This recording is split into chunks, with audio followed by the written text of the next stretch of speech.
Good morning, everyone, and welcome back to this episode of Moms Like Me, powered by Support Now.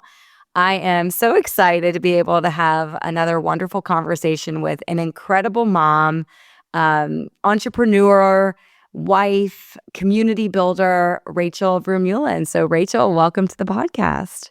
Hey, Jordan. I'm so happy to be with you today and chatting. Thank you. So, for some background here, we met Rachel through good old Instagram, and we love making wonderful connections through Instagram, particularly those that have stories and families that inspire us. And Rachel, your family certainly falls into that category. And for those that might not know, Rachel is the mom of two beautiful boys, but one in particular has Down syndrome. And so I would love for you to start our conversation today telling us a little bit more about your journey and Caleb specifically. Yeah, thank you so much. So 5 years ago, now almost 6 in January, I was a fresh 22-year-old mama. So excited to be bringing a little boy into the world. And at 13 weeks, I got the call that said Caleb would be born with Down syndrome. He had a prenatal diagnosis, and from there, it was a really rocky pregnancy, really rocky road. I lived in a very desolate type of place. My partner at the time and I were working in a place called Roswell, New Mexico, which literally is 3 hours away from any city, any major hospital with a NICU. And so we were having to travel back and forth to medical appointments and ended up throughout the pregnancy having to relocate to Albuquerque, which was 3 hours away from home or our support system or honestly anyone I knew, and ended up having to move there, live in the Ronald McDonald house until my baby was born. He ended up coming at 31 weeks due to IUGR and reverse diastolic flow.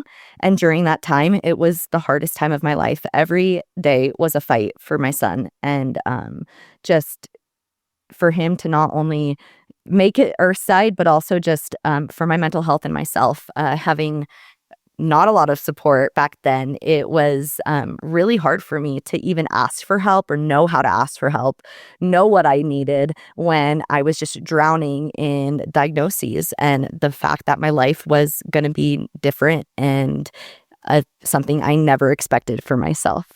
So, Rachel, when you got the diagnosis at 13 weeks, do you remember what you felt? Do you remember the emotions that came about?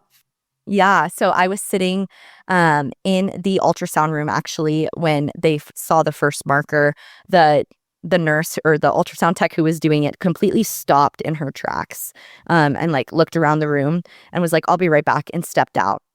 And literally the first words that came into my mind, I believe it was God or the universe or whatever you believe, told me word for word, he said Down syndrome.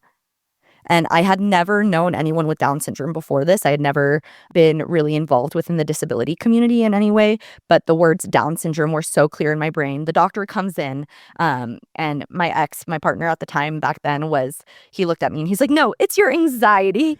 And I was like, "No, I don't think so." Doctor comes in and the doctor is like, "Your baby has markers for Down syndrome. We need to do further testing." And I couldn't believe it. I was like, how is this happening to me? I have all of these things in life going for me, and this is going to be probably the end of all of my dreams. It felt like I was drowning just in a wilderness that I didn't know how I could ever get out of, essentially. I didn't know how I would find a path out, but gratefully there wasn't a path that I needed out because it's been one of the greatest blessings of my life. You said that you talked about how difficult it was when he was born at 31 weeks. Was the pregnancy was it different? Did you feel sick? And Yes. I'd imagine it is a different experience, and I've never experienced that. So what did it feel like? And did you kind of feel it before, or was it once you received that information? Yeah, so I didn't know anything was different up until the first ultrasound. So I had been pregnant previously and had a miscarriage. So this was really my further along pregnancy that I had experienced. So I didn't know if it was different or not different. After having Kason, I realized, okay, that was really different than what I had with my second. But I definitely throughout the pregnancy, it was more so of fighting for the fact that the doctors didn't see worth in who he was. He had a lot of, Caleb has heart issues. He was having like developmental issues as he was in utero, and so they didn't think he was going to make it. I was getting monitored 3 times a week, BPPs, ultrasounds. So I was always at the doctor, which was something also I had never experienced. I was a pretty healthy person up until that point, and had dealt with some little health issues, but nothing like taking me to the doctor 3 times, 4 times a week, counting kick counts nonstop. I mean, so many times. He did not have very active movement, and so I knew that that was like a bad sign, right? Like if your baby isn't moving, if it's not active, they tell you like, okay, you need to come in. Well, I was going in like constantly, and it was just a really hard time for me. It was a really dark period because all I wanted was for my baby to make it. I just wanted my baby to be here, even if he did have Down syndrome, medical complexities. I just wanted him to make it to where I could meet him.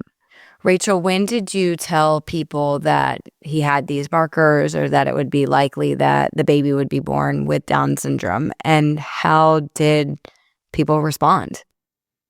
I waited till we had full confirmation. I waited until we had a positive diagnoses. After the initial ultrasound, the deeper ultrasound that they did, I did a CVS test, which is very similar to an amnio, but because I was so early on, they can actually go through the cervix versus going through your belly, which is safer for the baby. And so I was able to get that test done, and they were able to tell me probably around 15 weeks that he for sure had Down syndrome. And then following that, around my anatomy scan is when we announced it and we had told our families that there were markers, and everyone was very positive. There was fear, of course. There was no Down syndrome on either side of our families. And our families never, like my family has 5 kids and none of us have had medical issues or a disability. So it was one of those things where like everyone was kind of in shock, like, oh wow, like how could this happen? But one of the things that really surprised me was the way my family told me, like, Rachel, if there's anyone who could do this, it's you. If there's anyone who could take on this challenge. And now I look back and I see like, wow, I am so blessed to have had this experience because of the community I have now, the support I do have now that I wouldn't have, or the spaces that I get to serve and work in because of my son's disability, and what that's brought into my life. So, but before you got to that acceptance and understanding it as a blessing, when people would say that, do you remember how you felt? Yeah, I mean, I used to there was a lot because I am in the Christian space and there was a lot of like trying to pray away the Down syndrome, or like saying like after we had confirmation, like, no, we're gonna like pray for healing or pray this is gonna get better. And I'm like, no, there is it is positive and like this is how he was created. There was a lot of frustration in that tension of knowing that like he was who he is supposed to be, grieving the fact that I wasn't gonna have the life that I expected for myself being so young, but also knowing that, okay, people are just ignorant. And like I was ignorant before the diagnoses and I had to do research to learn. So it's my job to educate the people who are making me feel this type of way. But that's a really interesting point there. This like prayer for healing, this prayer for and it's huge. I think this is a really good learning opportunity. It's not that prayers aren't welcomed and that prayers can't be a sense of support. And the way you think about prayer as acceptance is, I feel like, a very important, absolutely, piece of advice for people. As maybe it's more specific to the Christian faith, but I mean, how would you recommend if someone's like, I want to pray over you? What should they be praying for? I know for me, one thing, so praying for healing over health issues is one thing. Praying healing over chromosomal abnormality that is confirmed is totally different. So like, I really feel like if like your kid is sick, like Caleb, like had heart issues in utero, he had high drops, if you've heard of that, fluid around the brain. And so like praying for those things, right? Like praying specifically for these health issues that can be cured, right? That can be cured, that can be healed.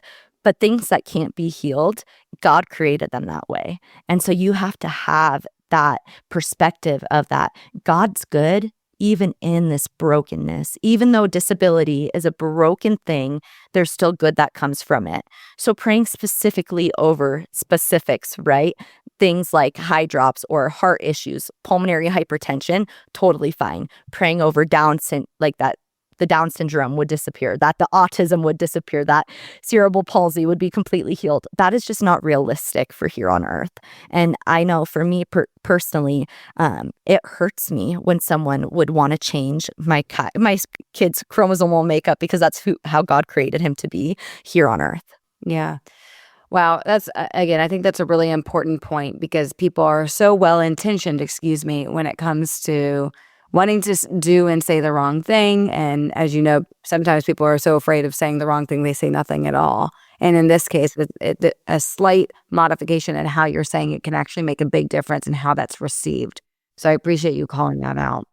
So Caleb was born at 31 weeks. Tell me a little bit more about the NICU and really kind of what was going through your mind once he was actually earthside. Yeah. So after Caleb was born was honestly a really traumatic season for me, and I'm open about it. When Caleb was in the NICU, and the days following that, I found out that my ex had been like having an affair and I walked through a really tough season then. So my son was born, I was in the NICU, and then I became a single mom all within, a couple months. And it was a really, really hard time. I remember sitting in the NICU after he was born by myself and looking at him and just thinking, God, how am I going to do this? Like, how am I going to get through this? How am I going to see you in this? Because I feel so broken and I don't think I'm the mama for the job. I don't know if I'm going to be able to make it out of here. And I don't even know if me or Caleb will make it through the night at this point because I am so depleted. And the months following, he was in for 12 weeks or 13 weeks, about 3 months. It was a dark time. I mean, the social worker would come talk to me because I would just sit there sobbing because I was like, I'm only 22. What did my life end up like? I've only been married for 2 years. How is all of these things crashing down on just little old me? It was hard, and I didn't know how to ask for support. I didn't know how to advocate yet. My parents lived hundreds of miles away in a different state, and now I was losing the family support of my ex's family, which is who we were surrounded by, who was our support system. And so it was really, really tough, and it was dark. And I honestly wouldn't have gotten through it without other disability moms that just rallied around me, that found me online, that connected with me through like Facebook groups, like the DSDN, which is the Down Syndrome Diagnosis Network. I have a really great friend, Beth. Her name is Beth Curvey, and she came to the hospital a few weeks after Caleb was born, and he was just really struggling, and I didn't know how to advocate for him. And I was in every face group possible being like, hey, this is what's going on at the hospital. I know it's not right, but what can I do about it? How do I fire a nurse? How do I do these things? And this mama that 15 years older than me came up, wrapped me up in her love. She had just had a baby with Down syndrome a year and a half prior, same hospital.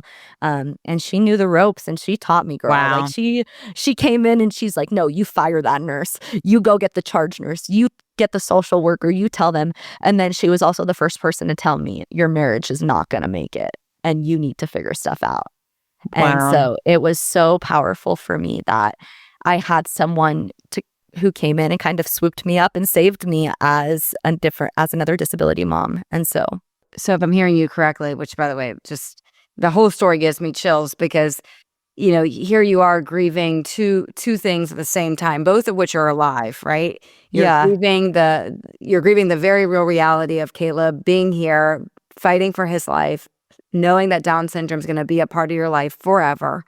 And you're also grieving the relationship with a man that you thought you were going to be spending your life with. And that combination at the same time, that sounds like it was just hell. Yeah, it was like hell to say the least. I just literally felt like I was living in the earth version of it. And like it was just so dark. Yeah, you can't even describe it to people because it's so unfathomable that could coincide like at the same time. So what you're saying that did you immediately go on Facebook to seek out these people? Did you post on Instagram? Because you really had to open yourself up. You had to be completely vulnerable about your situation. And, part of my goal in having conversations like this is if you're so stuck, like, where should you turn? And it sounds like you were turning to people that could at least relate to one of the things going on into your life. So what was your approach? What was your process to like finding these individuals, finding these families? Yeah. I knew, and just from like during this season, I had like full reliance on God. Like I was mad at him that he gave me the life that he handed me, but I had nothing else but to rely on him. And so I truly, truly believe that the women who walked before me were the ones I needed to connect with. And I felt like God like directed me in that path. Go on Facebook, get into every Down syndrome group possible, find people, like look up Down syndrome in Albuquerque, New Mexico. And that's actually how I connected with Beth, was because I was like, okay, she's a mom. She's been in this hospital and she was only here a year and a half ago. So she knows. And so when I connected with her, it was that immediate connection of like, girl, I got you. I'm going to show up for you. And I see that you're broken because I've been there, but I've walked before you and I'm going to carry you through this. Wow, And that's so that's why amazing. support is everything. And I truly believe, I write about this a lot and we talk about it a lot within our ministry, but disability parents that support each other, like, you don't know you need it until you have it. You don't know how isolated and alone you are with very limited support until you connect with someone else who fully understands the depths of the sorrow and grief that you've walked through. Yeah, and I know you talk about this a lot, and I think it's important about how this life that you're living is filled with these themes of opposites. That I know a lot of people that may not have a medically fragile child or a kid specifically with Down syndrome, they might not be able to comprehend that to the extent in which you feel that.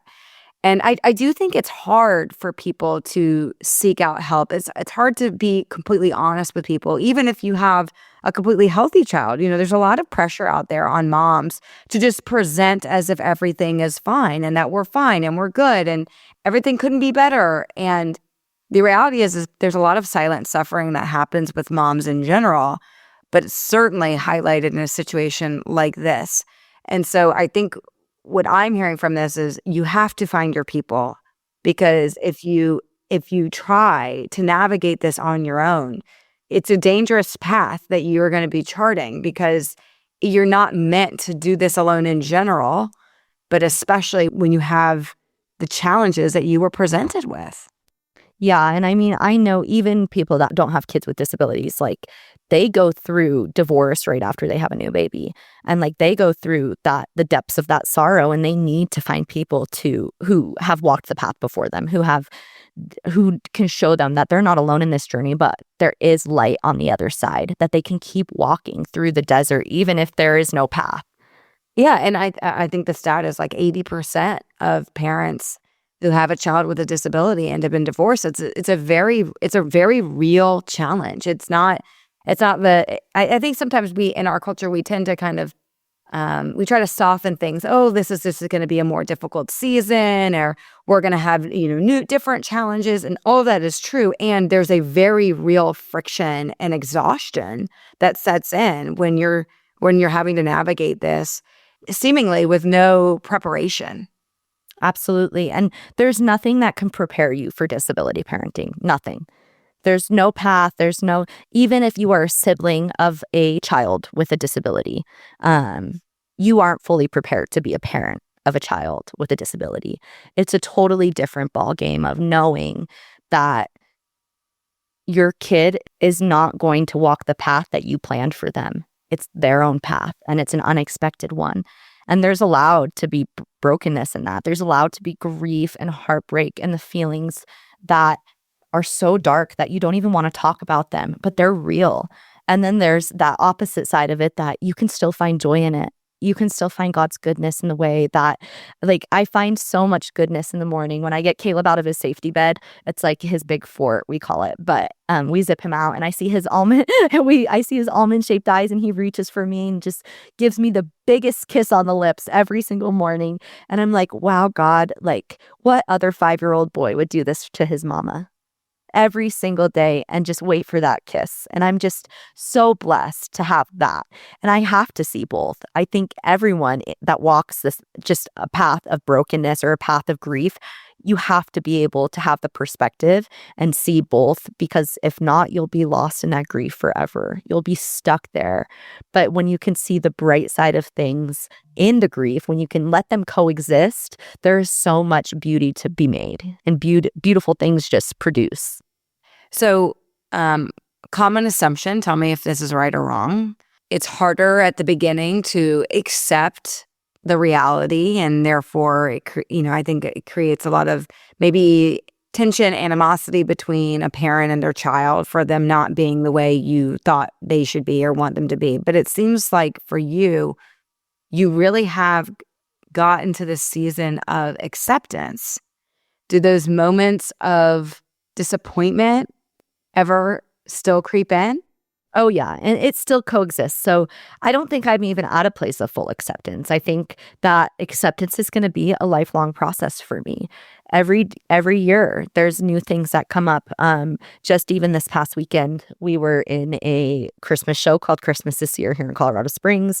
It's a show that highlights families with Down syndrome and their siblings and their families. And Caleb just got so overstimulated after the first two shows that we couldn't finish. We couldn't finish the rest of the shows. He was just so behaviorally in the depths of his own just overstimulation, where he wouldn't stop crying, screaming, just could not calm down. He could not regulate.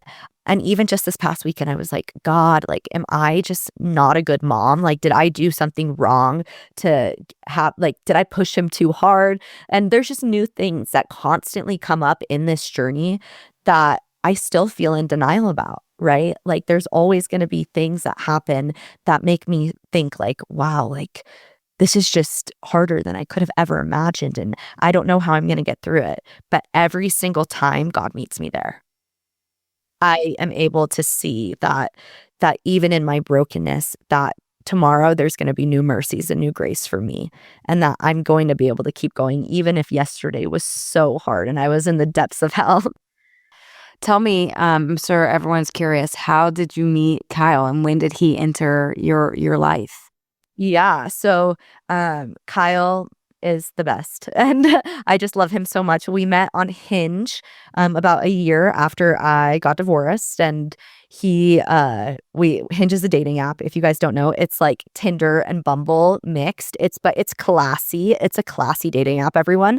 Just want to let you know. So I actually was hanging out with my best friend Savannah, who's also was a single mom at the time, and she was really pushing me to get back out there.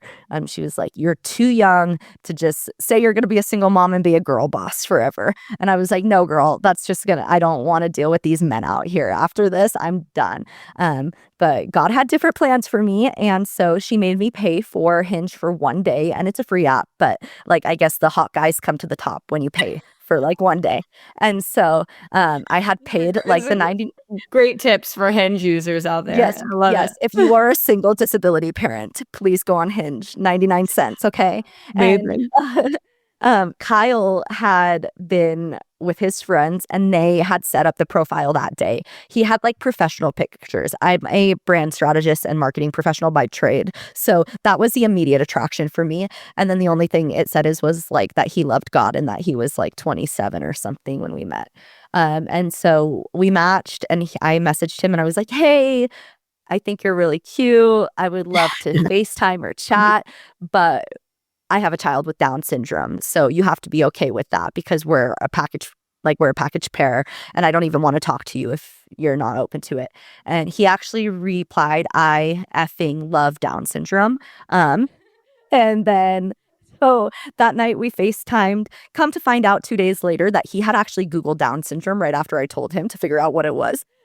But Amazing. it worked out. We ended up getting married actually after 60 days after we met. It was wild. We just knew. And yeah, the Lord has just blessed us our marriage. And then Kyle has just totally taken on the role of being Caleb's dad and loving him, and just showing up for him in the way that he would if Caleb was his own. And no one really ever knows that Caleb isn't Kyle's because of their connection. Like, Caleb has so many of Kyle's mannerisms now, especially since he's raised him since he was 1. So it's definitely been the biggest blessing, and he's just the coolest. And I'm so grateful that my brokenness didn't end as a single mom girl boss, and it kept going into creating this life that we have now here in Colorado and doing family ministry. I love it. I love it. Yeah. And what a wonderful testament to just putting yourself out there and not being afraid of who you are and what your circumstances were and are, and just saying, this is who I am. And it is a step towards acceptance of, if I'm going to be in a relationship, I need someone to honor and appreciate all parts of me and my family. Yeah. And you were able to then have a healthy, happy little boy, correct? Yeah. Yes. And Kason, we brought Kason in the world in 2023 in January. An amazing, healthy home birth. And it was the most redeeming experience of my life. And I can't wait to do it again. I can, because like 2 toddlers at once is kind of hard. But, I'll wait like 3-4 years and then try again. But Amazing. it's been so good. And we are just so grateful for Caleb's and Kason's relationship too, and the way Kason just loves his brother, and the way Caleb constantly is growing because of his brother as well. So you talked a little bit about the ministry that you and Kyle have together, and when you touched on it a little bit earlier about you've learned along the way around the value and the power of support, and I think you display that in so many different ways, and you really are a community builder, and it's all of these things that, again, have been presented to you. It seems like you've created an opportunity to bless others, and so I'd love for you to share a little bit more about what y'all are doing, so that others that might want to be involved can find out how. Yeah, so A Little Extra Love is the name of our ministry. We serve disability families through empowering them through faith-based resources, support, and community groups. And then we also have a program called Inclusive Pathways that installs disability ministries into churches all across the country, in a way that makes the church inclusive, in a way that it's not happening now, in a way that's not segregated, but in a way where every single kid is feeling welcomed and accepted in the congregation that they're attending. It really is a culture thing when it comes to churches and places of worship. We can either choose to be accessible and choose to be the upside down kingdom of God and be welcoming to every single person who walks through our door, or we can choose to be a place that feels like a rock band and gives you the prim and proper people that the church or the Western church says you have to be in. We believe that that is not the truth. God created all of us, and we should be welcome wherever you feel led to be welcome to, especially when it comes to a spiritual congregation. We all know that our health isn't just our physical health, but spiritual, mental, physical, all of the things. And so we really try to partner with churches to make it a safe place for families like ours. I love it. I think it's so beautiful. So if those that are interested in getting their church involved, what's the best way for them to follow up with you, Rachel? So you can go to alittleextralove.com/inclusive pathways. And if you want to get plugged into our Colorado grow groups and Bible studies, you can go to just alittleextralove.com/link in bio. You'll see all of those there. And then also, if you would like to get plugged into an online Bible study, you go to alittleextralove.com/link in bio. And we'd love to meet you and serve you as well. I think it's so wonderful. And Rachel, where can people find you on Instagram? Yeah, so they can find me on Instagram at Rachel Vermeulen, TikTok, A Little Extra Love, and on Facebook, Rachel Verm. Rachel, I've said this to you so many times, but you embody so many of the values of the company that we strive to build here at Support Now. You really, truly understand the value of community, of support in all chapters of someone's life. So first of all, thank you for coming on today. If someone that's listening finds themselves in a similar situation as Rachel, perhaps you have a Down syndrome diagnosis, or you've just given birth to a child that is medically fragile. This is why we built Support Now. We built Support Now because we don't want families to feel alone, and we want to bring structure to the overwhelm that happens in communities that want to show up for wonderful families like Rachel, whether that's money, meals, volunteering, or simply just updates. And so I encourage those that are curious or perhaps supporting someone that's going through or walking through a season like this to take a look at what we've provided. And Rachel, I know you have an experience using Support Now as well, which helps. Yeah, so Support Now is our chosen method in our ministry and for family support services when we connect with churches. So we use Support Now to help families who I'm going to use a specific, our friends, Lauren Logan's daughter recently had a really tough, critical experience a few weeks ago. And it was one of the first ones that was really scary for them, really hit them in a way that they didn't know if their daughter was going to make it. We were able to, our ministry, there are huge parts of it. They are involved within different groups within it. And so we were able to launch a campaign for them. And within 4 hours, we raised over $4,000 through Support Now. And we could not be more grateful for the solution that we have of being able to not only put prayer, like create a whole prayer wall on Support Now with everyone, but also raise finances for them, send gift cards, and then also meals and picking up needs like taking the dogs out.